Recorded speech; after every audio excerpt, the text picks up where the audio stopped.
அப்படி எதுவுமே இல்லை, எல்லாரும் ஒண்ணுதான். நாங்க எப்பவுமே பசங்க இளைஞர்கள் கூட தான். நாங்க எப்பவுமே தலைகிட்ட பிடிச்சது என்னன்னா அவரோட ஆக்டிங். நெக்ஸ்ட் அவர் வந்து செம்ம சீன்லாம் போட மாட்டாரு, இந்த விஜய் மாரி இந்த பேச தெரியாம சீன்லாம் போடுவாரு. தலை வந்து அப்படி கிடையவே கிடையாது, எல்லா இடத்துலயும் வருவாரு. விஜய் அவார்ட்ஸ் பெரிய பெரிய அவார்ட்ஸ்லாம் வரவே மாட்டாரு. பாத்தீங்களா ஜல்லிக்கட்டு போனாரு. ஆனா இவர் பாத்தீங்களா பீச்சுக்கு வந்தாரு, முகமதி மாஸ்க்லாம் கட்டி வந்து உட்கார்ந்துட்டு இருக்கிறாரு. எங்க தளபதி வந்து இந்த ஒரு 2 லட்சம் பேர் கூட்டத்துல நடுவில் வந்து உட்காந்தாரு. உங்க தலை எங்க போய் உட்காந்தாரு?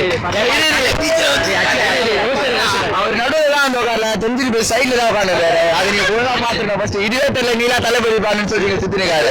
தலை வரலன்னா அது ஒரு காரணம் இருக்கும். எங்கெங்க யாராரு எங்க வரணுமா அவங்க கரெக்டா இல்ல தலையை வந்து already mutton தட்டிட்டாங்க.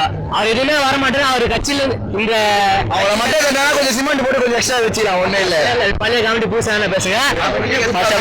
First of all எல்லாரும் ஒன்று சொல்லிடுறேன் கேளுங்க. வந்து தலையை ஆகிறாரு, தலையை ஆக்டர் ஆகுதுன்னா முக்கியமா அந்த ப்ரொட்டஸ்ட்ல வந்து தலை ஃபேன்ஸ் வந்தாலும் அஜித் ஃபேன் யார் வந்தாலும் சரி, எல்லா மக்களும் என்ன பண்ணா செல்ஃபி எடுக்க சொல்லி போயிடுவாங்க. முக்கியமா வராது காரணமே அதான், ப்ரொட்டஸ்ட் வராது காரணமே அதான். இது அப்படியே மக்கள் வேற மாதிரி திரும்பிடும்.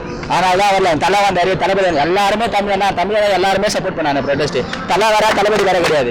எப்பவுமே வந்த பிரச்சனை தமிழ் வந்து எல்லாம் ஒன்னாதான் ஆகும். இப்ப பேசலாம் அப்படின்னு சொல்லிட்டு இப்ப அச்சுப்போம், வெளியே போனா அவன் மச்சான் அந்த மாதிரி தான் இருக்கு. பாத்தீங்களா, அதே மாதிரி அவங்களும் இருக்காங்க. தலையும் அப்படிதான் இருக்காரு, தளபதியும் அப்படிதான் இருக்காங்க. அதுக்காக நாங்க அச்சுக்க மாட்டோம். சரி, சூப்பரா பேசுனீங்க. தளபதி அவர் வந்து மெரினால வந்து உட்கார்ந்தாரு, அப்படிலாம் பேசுனீங்க.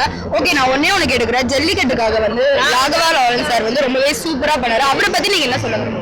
அவர் வந்து மிகவும் சிறந்தமான ஒரு மனிதர். அவர் எல்லாருமே ஹெல்ப் பண்ணுவாரு.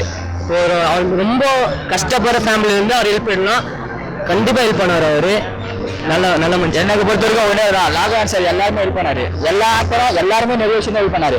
ஹெல்ப் பண்ணதை அவர் ஏன் சொன்னாரு, எனக்கு அதுதான் ஒரே விஷயம். அதே மாதிரி லாஸ்ட் ப்ரொஜெக்ட்ல சண்டை போடும் போது அவர் ஏன் இல்லை அந்த இடத்துல, அவர் ஏன் ஹெல்ப் பண்ணது சொன்னாரு அப்படின்னு யாரும் முன்னே வரல. இவர் முன்னாடினால இவர் மட்டும் தனியா தெரிஞ்சாரு, மற்றபடி யாரும் இல்லை. இவர் தான் அங்க எல்லாமே. யாரு அவர் வந்து முன்னாடி நின்று சொன்னது அப்படி இல்லைன்னு எப்பவே வந்து இப்ப நான் இறங்கி பண்றேன், நீ எதுக்கு பண்ற நீ நினைக்குவ. இப்ப நான் அவன் பண்றான், சரி அவனை பண்ண நான் மட்டும் ஏன் பண்ணும் அப்படின்னு நினைப்பான். அந்த மத்தியில நான் பண்றேன் என் கூட வந்து நில்லுங்க அப்படின்றதுக்காக ஒரு தனி மனிதனா வந்து நின்னாரு.